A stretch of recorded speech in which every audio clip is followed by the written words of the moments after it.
at Somerset. I remember that when we were going to Derby and playing poker with Shane Warne, because it absolutely hammered down all day. 2018, brilliant. Obviously, probably my fondest memory, I think, on the cricket field that finals day. I remember, I guess the biggest memory is we never looked like winning it, probably until the last half an hour of that game. Day 4, I think we were down and out on probably 2 or 3 occasions. Daryl, welcome. We're going to look back at your long and distinguished career at Worcestershire. Just first of all, what are your overriding memories when you look back over these last 17 years as a first team player?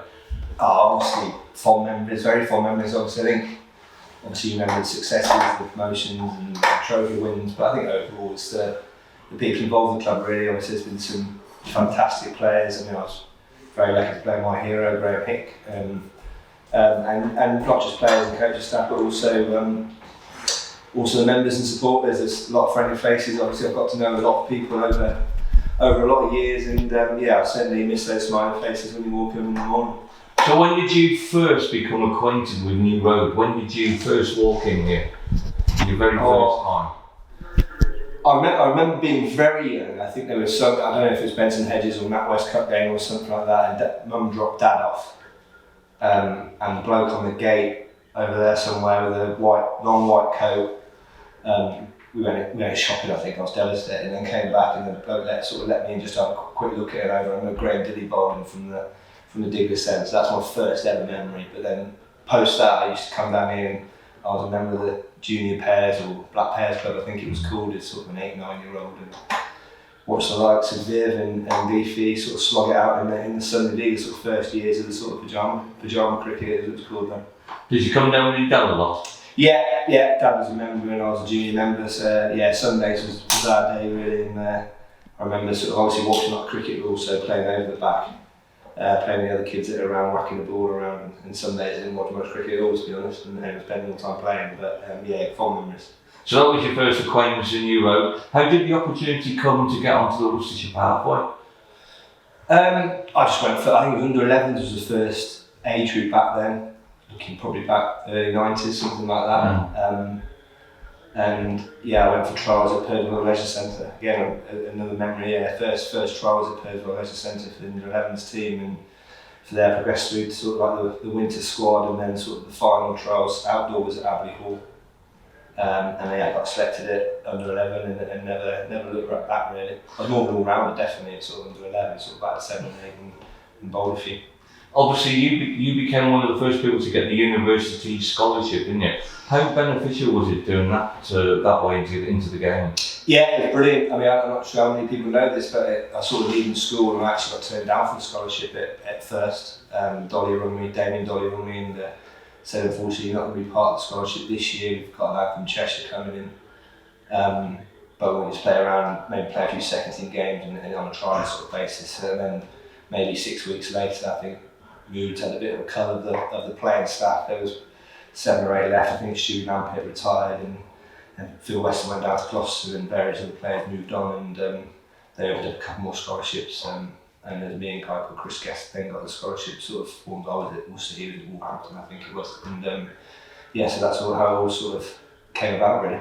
And then you made the breakthrough obviously into the second 11, and from there you progressed to that debut at Kidderminster. What do you remember about that game against Loughborough? I remember we got the right stuff in. Yeah, it's my only first sort of memory. It was pretty disappointed dressing room, and a few stern words from Tom Moody in that Kidderminster dressing room, having lost to the students. So that was my first class debut. Wasn't a fond memory at all really. I think it was like 12 and 7 or sort of 12 and not many anyway. That was obviously sort of bittersweet sort of moment really, I suppose, making your first team debut, but then also getting stuffed by a load of part-timers, so it wasn't particularly fond memories. You took a while to establish yourself in the Red Bull team, but you quickly became a member of the T20 side, and of course in 2007 we won the Pro40 League. I mean, what were your memories of that? Yeah, I sort of really saw that as my way in really, white ball cricket initially. I sat down with Dolly, and by that time I was very much sort of opening batter and didn't bowl too much, but we talked about David Everdale sort of coming to the end and maybe my way into into the first team of whitewood cricket was to sort of take that sort of role and bowl a few overs back sort of 6 and 7. So I worked quite hard on the skills needed at those sort of in that sort of role, and yeah, that's where it came about really. And yeah, that Pro40 was a great memory. I remember for one of the games having to get the ladder down from the old cricket suite into a flooded dressing room with my waders on up to sort of nipples, and one of my bats was floating past me that had just been delivered from Bradbury and all in bubble wrap, and get my one day kit out of the locker because I'd been away with the second team ready for a game at Kidderminster, I think it was on the Sunday. So it was yeah, strange competition. I don't think we played a game at home. We beat Lancashire at Somerset, and I remember that. I remember going to Derby and playing poker with Shane Warne because it absolutely hammered down all day. So that was another memory. And then obviously that night at Bristol where we got over the line, that was special memories really. I remember Mo and Dave, who was obviously my sort of closest mates at the time. We'd all sort of come through into the first team together. I remember them smacking it at the top of the order, 150 partnership in no time, and a few nerves. So I think I was next in, ready to bat. Yeah, a few nerves watching us knock over the last runs, but in hindsight, looking back, it was relatively comfortable with 3 or 4 overs to spare, I think. It was an incredible achievement, as you say, to win a competition without being able to play a single game at New Road because all the cricket was called off for the season because of the floods. Yeah, it was weird, obviously, not just the playing and the practice. It was hard to get nets. We were nipping over to Kidderminster whenever we could to have a bit of practice and stuff like that.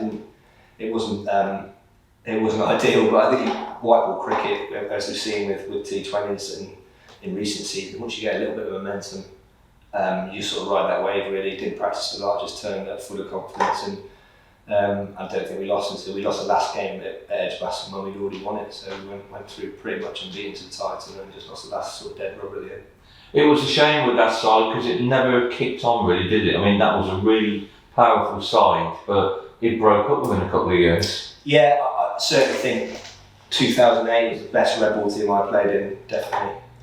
We had a lot of depth. I mean, sort of Gaz Andrews played a lot of cricket, but he was sort of backup bowler really when you had like Glenn McGuffin, Kabir Ali, Simon Jones, Mace. And then Mo was sort of backup batter coming into that side, so we had we were leaving good players out, I guess. And yeah, that was certainly the best team I played in. Unfortunately, 2009, I think Cabs and Jones played one game between them, I think, and Hickey retired obviously in 2008, which left a bit of a gap. And yeah, that was sort of the end of that really. There's 4 or 5 of them left at the end of that year. But the following year, 2010, you took over as captain at the end and we got promoted. Yeah. Again, I remember sitting at Colwyn Bay. I was off the back of 300 in a row, I think it was, and I was playing really well. And Bumpy just sort of pulled me aside and said, Vic's resigning and you'd be taking over. And obviously, I think it sounds silly, but my overriding emotion was sadness and disappointment really, because obviously something that I looked up to for a long time, and yeah, that was a very quiet dressing room, but I think we played so well his first game as captain and sort of following week or whenever it was, and with Saqib Al-Hassan came in as the overseas and put in some remarkable performances really, and we were on a really good run. I think we won 5 out of the last 6, something like that, all-day games, and I think we won 5 out of the last 6 one-days as well or something in that period. I'm not sure how much an impact of it was me, but I think it was just some quality overseas players and really good performances from the other lads really, and yeah, we had a really strong finish this season. Probably got promoted against all the odds really, with a chase against Sussex that we shouldn't have got anywhere near, to be perfectly honest. The year before that, you achieved your highest ever score, 298 at Taunton. I mean, special memories of that, presumably.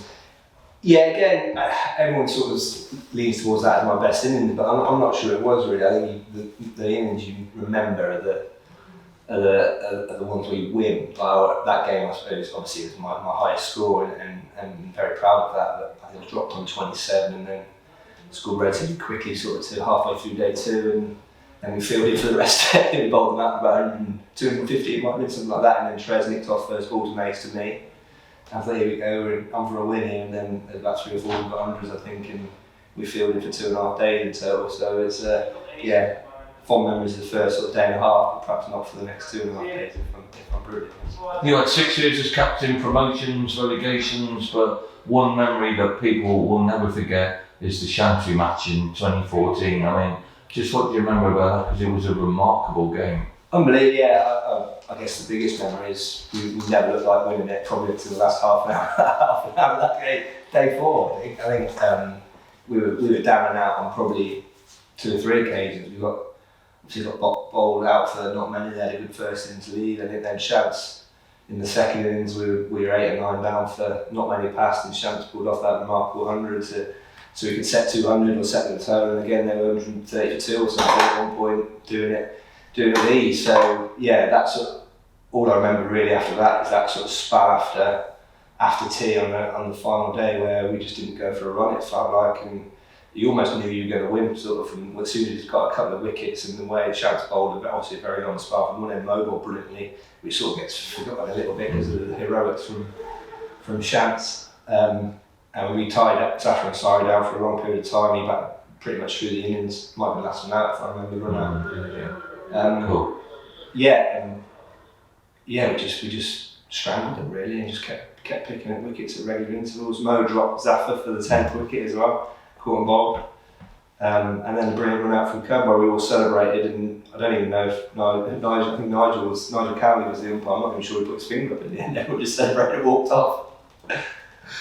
You had 6 years as captain. I mean, how much did you enjoy that, especially being a local lad, the first Worcestershire person to do that for 85 years? Yeah, obviously a huge honour, and as it turned out, it's probably the pinnacle of my career, captain your home county, and something that I look back with fond memory. I think Leach retired as well. You sort of have higher highs and lower lows as captain. Certainly, you sort of bear the brunt of what's going on, certain results on the field and things like that. You take a lot of it at home with you, so it's stressful and strainful at times. But I won't change a minute of it. I love being captain and really enjoyed those responsibilities. And like I said, some success along the way, a couple of promotions, which was nice.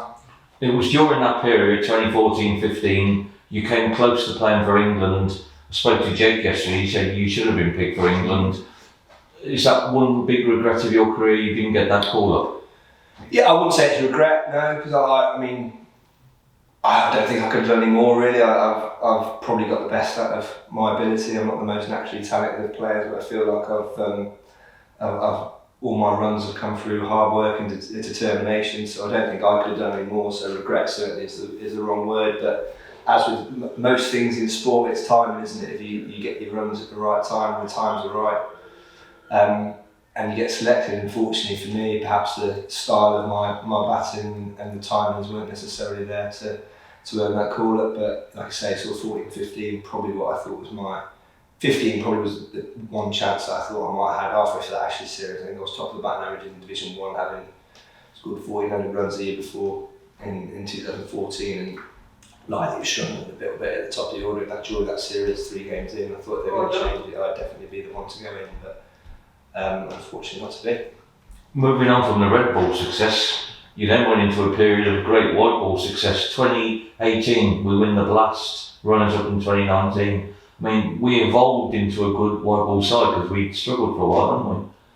Yeah, I mean, 2018 was brilliant. Obviously, probably my fondest memory, I think, on the cricket field that finals day. I remember the quarter final. I think we lost 5 on the trot or something in the T20. I lost 5 on the trot anyway, quarter final. So I remember the quarter final against Gloucester, I was the most nervous I've ever been on the cricket field, without a shadow of a doubt. So to get over that hurdle, I think we just enjoyed finals day, a lot of it, and obviously Mo being captain.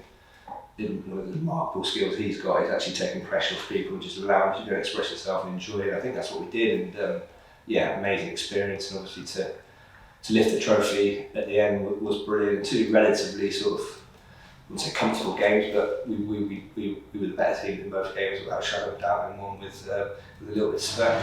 Worcestershire Rapids T20 Blast champions. You mentioned Mo there. Do you count yourself lucky you played with Hickey and Mo? Yeah, absolutely. My two favourite cricketers, if that's the right word, I guess. Obviously Hickey growing up was a Worcestershire legend and watched him play, so to play with him was special. And then sort of coming through the ranks with Mo, really, we obviously played a lot of league cricket against each other and played in the same second team, a number of games in the second team together and against each other in the second team. So we sort of similar eras and broke into the first team in and around the same time, like 2007, and then 2009 was Mo's sort of first full year in the Red Bull team as well. So yeah, to see what he's gone on to achieve and the guy he is yeah, much respect for Mo, and yeah, definitely someone I look back with very fond memories. I mean, I probably had Vic Ram in there as well as a leader and an inspiration to me. Vic had a big influence on me in certainly the first half of my career. You've also in the last 4 years been chairman of the PCA. I mean, you certainly had an interesting period there. Yeah, it's been a bit going on. That is to say, I think I've said this a few times, but I think it's probably the chairman role was probably the worst time ever to be chairman in terms of time management and chaos going on in the game. But from an experience point of view, it's probably the best time ever to be involved, obviously, with all the changes, with the 100 coming in and the new county partnership agreement and new standard contracts and the COVID pandemic that hit. And yeah, I mean, it was hectic at times and hard work, but looking back, it was a monumental experience really, and certainly has helped me with this sort of transition out again, that's for sure. What is the part that you're going to miss most about playing for Worcestershire? You know, once the next season comes, will you have a few pangs and regrets? Yeah, again, I think regret's probably the wrong word, but certainly I'll miss the guys in the dressing room. I'm going to play sport, certainly, whether that's golf, cricket, certainly going to play football this winter, so hopefully get a little bit of that dressing room banter and the fun that can go on sort of behind the scenes. But that's certainly miss, and then just the whole club really, the feel of the family, but again, hopefully I'll get plenty of that coming back as a supporter and a fan. Certainly plan to be down here next year for a few 2020 games with Fred, the little one, and hopefully probably working wise come down and watch a bit of Red Bull cricket as well. So I'll still be about. And you're going to watch the Villa? Yeah, certainly. I've been a couple of games already this year, 3 actually. So yeah, win and a loss and a draw. So hopefully try and get to a few more games and see if he will win. Well, Daryl, we wish you all the best in your retirement. Thank you very much for all you've done for Worcestershire. Thank you.